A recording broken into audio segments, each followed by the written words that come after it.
Everything that happens in the teams you're a member of is recorded in the Activity app. It's like the history of all the activity that goes on in Teams. Activity is an app that you'll find in the left-hand bar, usually somewhere at the top. New activity in Teams will update the red counter on the app, and throughout your day, you'll see the red activity counter going up until you've reviewed the feed. Items in the feed are either read or unread, just like email. Activity will mainly come from other people's posts and will include other apps too, like tasks, approvals, and updates. When you click on an item in the feed, it will open up a thread in the space on the right hand side and briefly highlight it so it's easy for you to see.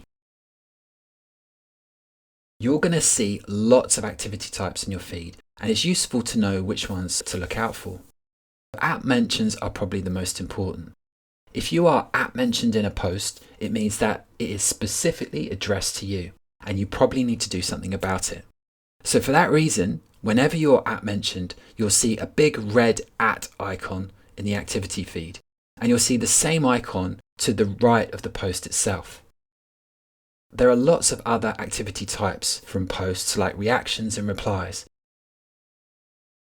And you'll also see activity when other people add you to channels or change your role on a team or a channel.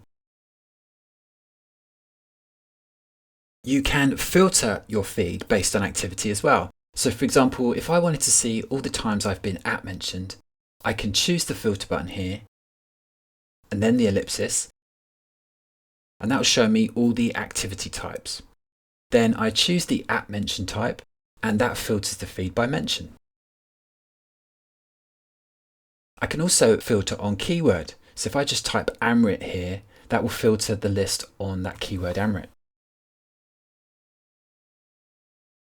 And finally, I can switch this view to my own activity as well.